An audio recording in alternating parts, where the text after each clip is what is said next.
Hey y'all, welcome back to my channel. Today we are going to make a recipe that I've made several times before, but I'm going to show you what I put with it, just the whole thing. So we're going to be making a salmon patty dinner, and first thing that we're going to need to do is make the salmon patties. Some people call them salmon patties. And they're called salmon patties. So the salmon that I use is canned salmon. Most people do that make it. And this is the brand I use, Double Q. The type that I use contains skin and bone. And it's what my mom used, so I just continue with that.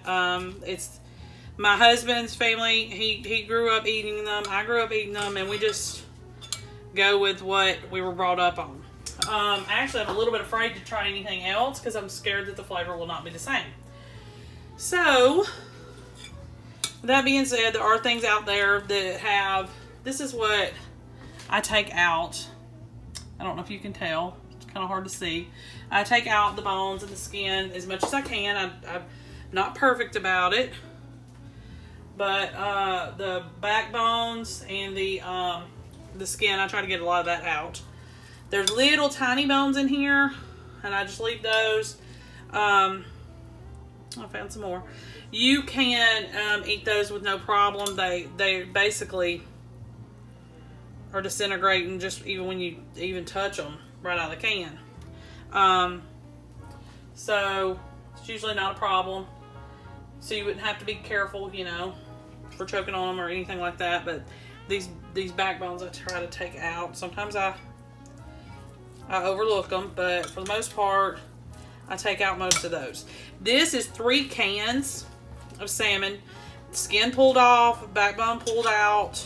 Like I said, not every inch of bone is taken out, not every single piece of skin is removed, but the majority of it I do take out. For every 1 can, you need 3 eggs.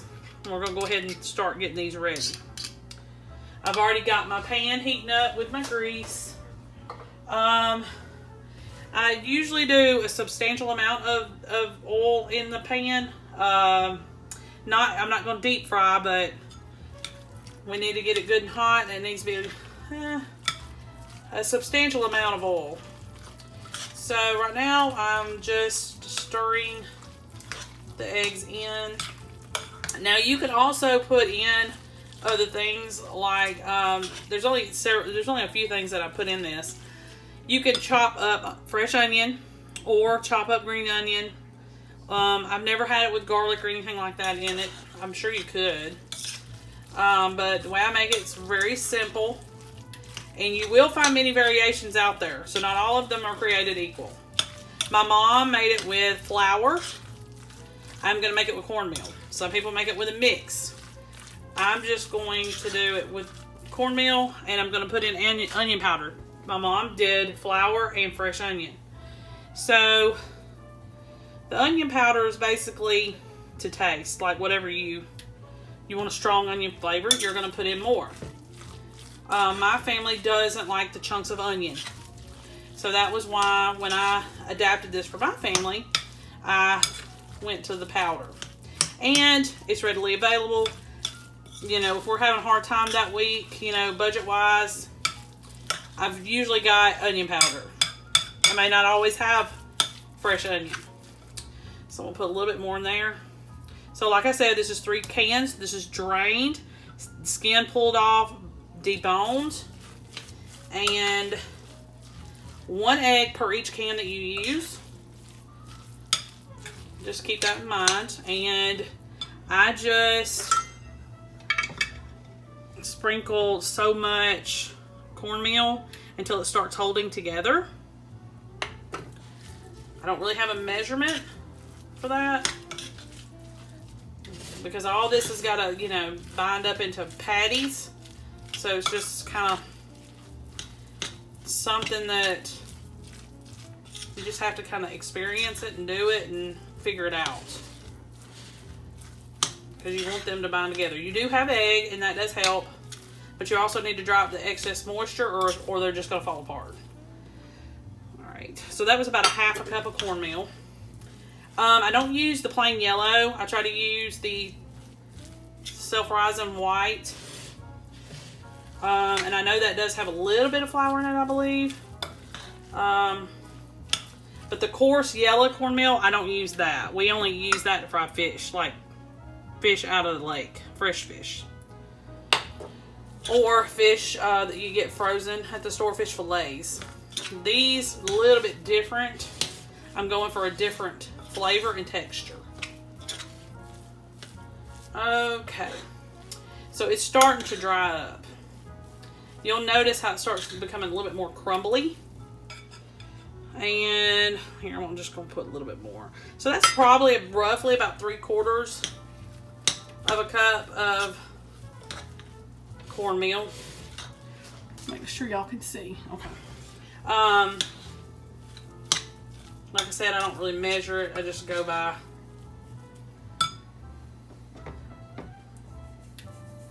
if it's ready or not. All right. So we'll let this heat up, this grease heat up just a little bit more, and then we're going to start frying these patties, and I'll show you what those look like in a minute. But right now we need to try to get some potato wedges or something cut up so you can see the next idea for this dinner. Okay, so I have some potatoes that I need to use up. So what I'm doing now is I'm cutting the eyes out of them. They've started getting to where they've been sitting around too long. So I'm cutting the eyes out because they have started growing up just a little bit. Now I've done this for years, so I can either peel them and get rid of it, or just cut the eyes out. And I need for the jackets to stay on, so they're not the prettiest things, but they'll work for what I need them for. Well, alright, so get all this out of the way.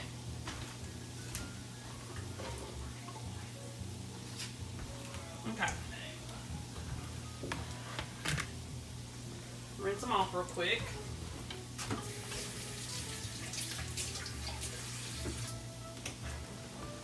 Alright. So, a lot of times when you're on a budget, you can take a bag of potatoes and do all kinds of things. Let me flip these patties real quick if I can find a spatula. So it's good to have a sack of potatoes around because, like I said, you can literally make anything out of that.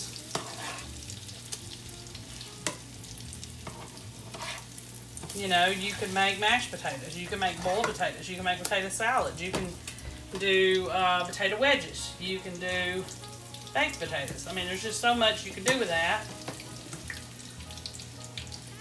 And sometimes you can have that for dinner and you don't have to have anything else. So they're very versatile and they're good to always have around. Alright, so these, I'm going to just cut them, and I'm going to make little wedges out of them. And usually I just cut them just like this. So they're like little wedges. And if you leave the peel on, that kind of helps hold them together.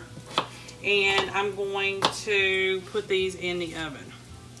So you cut them in half. Oops, I didn't mean to do that. I did it anyway. And just kind of slice them.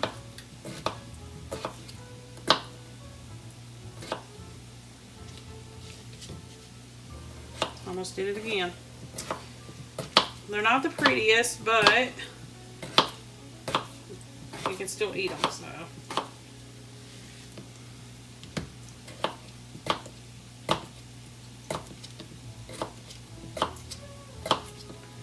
And I'm gonna just put the most basic seasoning on them. You can do whatever you prefer. There's no recipe for it. Not for me anyway, because I'm just, you know, off the cuff with this, which I've done it a million times. So sometimes I cut them a little bit more wedge-like. These are more like sliced, like thickly sliced. So you can do it that way too. I just don't have that many, and I'm having to cut them smaller so they'll go further. And it's only 4 potatoes, and I'm probably gonna have leftovers. So I make sure that I bathe them in oil, and then go ahead and put my spices on, and then stick them in the oven. You are gonna have to kind of keep an eye on them so they don't stick to your pan, but I'll show you all that in just one second. Let me get something for them.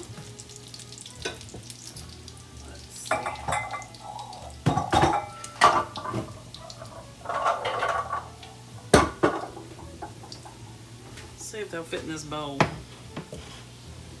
don't think they will. Hopefully they will.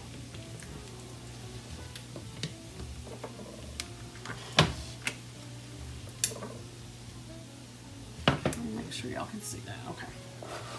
All right. So I'm just going to use my hands because it'll just be easier. You can use whatever oil you have on hand.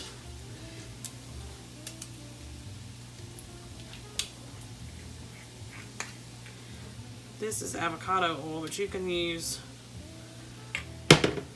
any oil you've got. Vegetable oil, corn oil, canola oil, olive oil. We're just trying to make sure that all the potato pieces have a little bit of oil on them.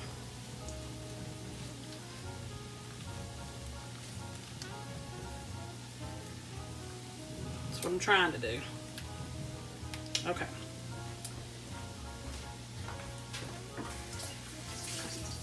Now, to put the seasoning and stuff on, you can do it like this in the bowl, but take this pan right here. I'm going to pour this out. Bowl and all. And I may put just a teeny bit more, make sure we have enough to keep them from sticking. Okay. And let's get this. And we're just going to kind of stir it up, move it around, whatever we got to do. Okay. And we're going to use some garlic powder.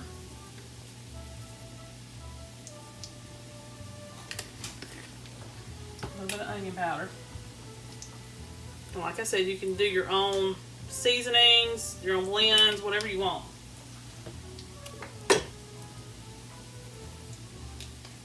Load it with pepper. And I'll do some salt. Okay. Check our patties real quick because those are getting brown. Alright, so you're going to put these in the oven for about, just until they're soft, and you can check with a knife or a fork or something that's cut into them. Let me stir them up. And make sure they're cooked all the way through. It shouldn't take long. 30 minutes at the most. It probably won't even take that long because they're cut kind of thin. 350, 375. We're just trying to get like a little roasted potato for our salmon patty dinner. And I will bring y'all back in just a second when I get to the next portion. Okay, y'all. So this is the last little batch of the patties. I had to cook them in batches, of course. So you have to get them as brown as you want them, and it's usually a caramel color or a little bit darker. And when you make them, you're doing it by hand.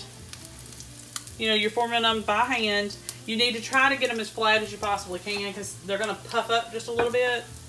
But in my opinion, they're better kind of crispy or crunchy on the edges. So there's one that, you know, I didn't have much left to make a patty, so it was just a little tiny one. But you're also going to have to keep adding oil to your pan.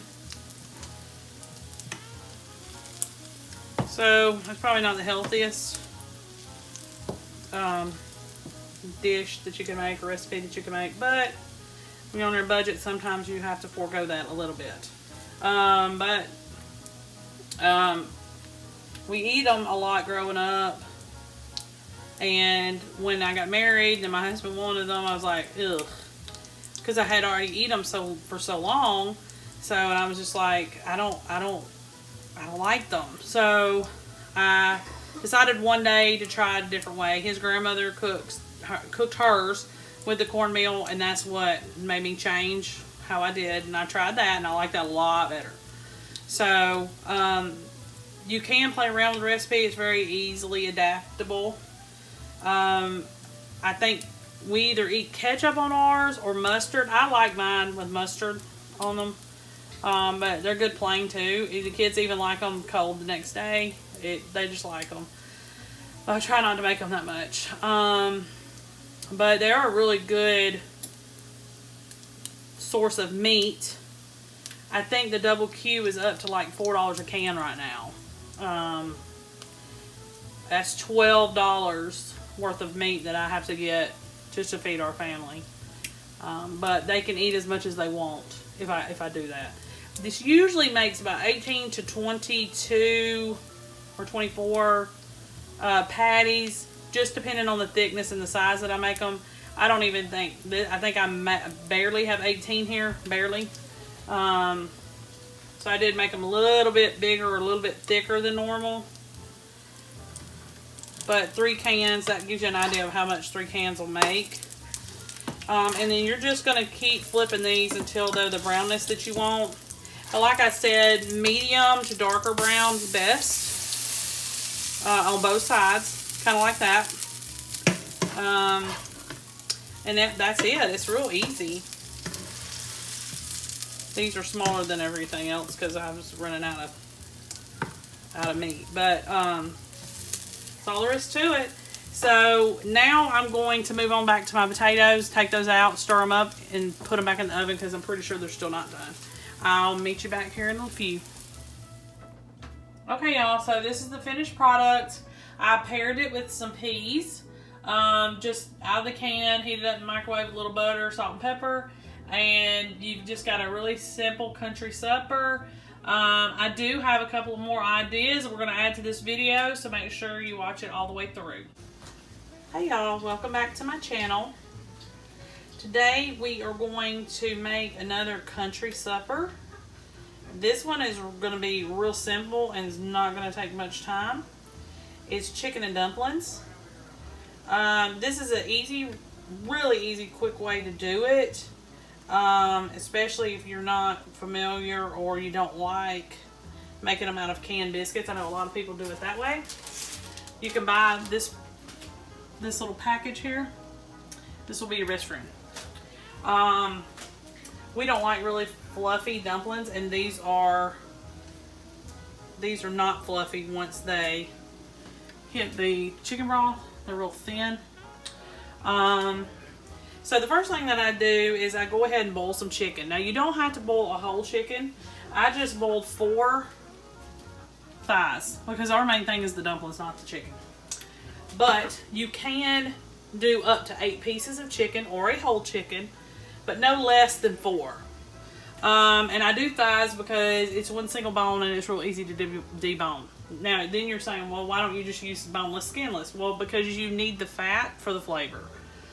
So it's always best to do bone-in chicken, then, you know, discard the skin, discard the bones. And usually it's not enough broth to do anything with.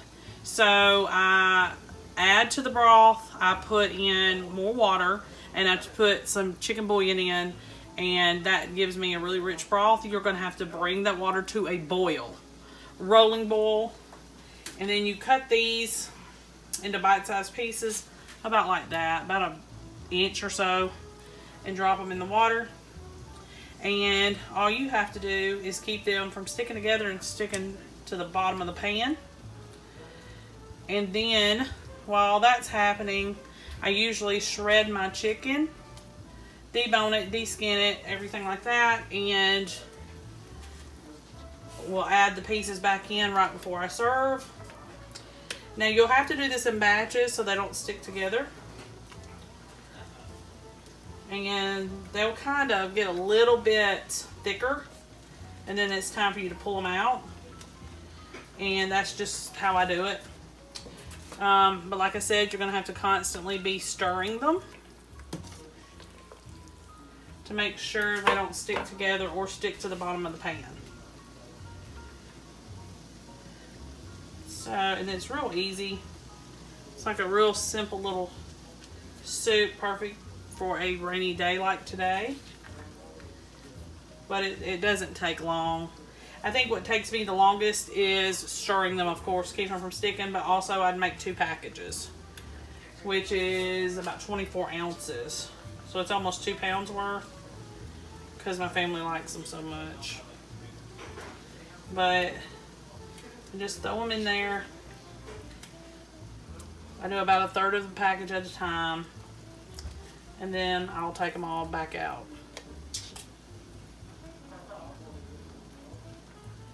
That's what all you do. It's real simple and easy. And like I said, you can use more chicken. Just make sure that you flavor the water with broth. And that can be, you can be boxed broth, canned broth, or bouillon cubes and broth. It doesn't matter, whatever. Just however you make broth, and get it to a rolling boil, and then just keep stirring it. And I usually use a pizza cutter or pizza slicer to slice them. It's just a little bit easier. But that and a cutting board, really simple. A lot of people, even myself, it's very intimidating. And I'm not even perfect with how I cut them. I just get them cut and throw them in. But anyway, I'll see you back here in a few when we start adding the chicken to it. And that way you can see how simple the process is. Okay, y'all. So I've got all of the dumplings in there. I've got them all cut and everything. Once you get them all in there, go ahead and cut down your heat on your burner just a little bit. I had it on like high. And so do a medium-high heat, cut it down, and let them finish cooking. And what you'll notice is when you first put them in, they'll look almost transparent. But as they get more done, they're going to be a darker white color. They're going to be more where you can't see through. I don't know if you can tell here, but this one right here is not done all the way. This one is. So I just continue to stir. Now in years past, I've used this product before and it was thicker, and this time it's a little bit thinner. I guess they changed the way they made them. But so I'm going to just continue to stir just a little bit longer, another 10 minutes or so, and they all should be done. And then I will come back and show you the rest of the process. It really is nothing. It's basically broth with some dumplings in it, a little bit of chicken, some salt and pepper. It's just nothing. There is no recipe. On the back of the dumpling package, it tells you how to cook them. You know, I do mine just a little bit different than that, but the main thing is you want to be as flavorful as possible. You need your broth very flavorful. So broth is your best friend on this. And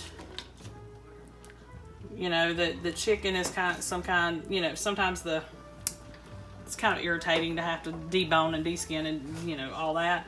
But you don't need to use boneless, skinless breast or anything like that, because it's literally going to taste like water. It'll have no flavor at all. Now, you could probably do it if you added up enough broth and stuff like that, but even then, to me, in my opinion, you don't have the fat content, so it's not the same. It's better to do bone-in chicken. It's just better. All right, I'll be back here in just a few, and then we'll add the chicken together. Okay, y'all, so got my chicken deboned and deskinned. Hopefully y'all can see.